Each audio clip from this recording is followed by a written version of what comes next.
वाले को कंट्रोल करने के लिए होता है, नियंत्रित करने के लिए होता है। जैसे एक एग्जांपल समझो, जैसे मान लो कि आप घर में छोटे रहे होगे, मम्मी सास बहू का सीरियल देख रही होगी है, और हम लोग के जमाने में एक सीरियल बहुत पॉपुलर हुआ था, आज के डेट में तो अपन जानते भी नहीं वो सब सीरियल, कहानी घर घर की, क्योंकि सास भी कभी बहू थी और वो बहू आज मंत्री बन गई है, समझ रहे हो ना। हाँ, तो उसमें मतलब वो सीरियल ऐसा था, वो 8:30 बजे से आता था, कसौटी जिंदगी की है, मिस्टर बजाज है, उसके बाद कहानी घर घर की, और फिर क्योंकि सास भी कभी बहू थी से वो खत्म होता था, और एकता कपूर वहीं से बहुत ज्यादा चमकी हुई। और वो जो सीरियल चलता था ना, तो उसमें मतलब महिलाएं तो ऐसा जैसे मतलब घर ही के हैं मिस्टर बजाज है,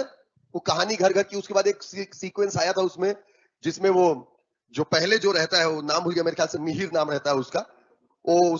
अमर उपाध्याय पहले उसका हीरो था, फिर बाद में दूसरे को लाया, उसका एक्सीडेंट होता है, वो मरने वाला रहता है उसमें। तो वो तो समय ऐसा था कि मतलब महिलाएं उठती भी नहीं थी, महिलाएं मतलब माताएं जो है।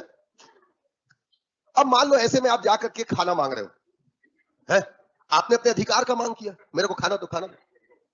अब उठना नहीं है मम्मी लोग, तो सीधा आपको कर्तव्य याद दिलाएंगे, ए तो स्कूल का होमवर्क किया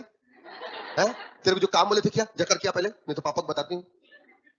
तो ये आप देखो कि आप अपने अधिकार की मांग करने के लिए थोड़े से निरंकुश हो रहे थे, ऑटोक्रेट हो रहे थे, तो आपको नियंत्रित करने के लिए कर्तव्य बता दिया गया। तो कर्तव्य हमेशा नियंत्रण करने के लिए ही बताया जाता है। किसी को कंट्रोल करना है तो उसको उसकी ड्यूटी बताओ आप पहले कि तुम्हारी ये ड्यूटी है,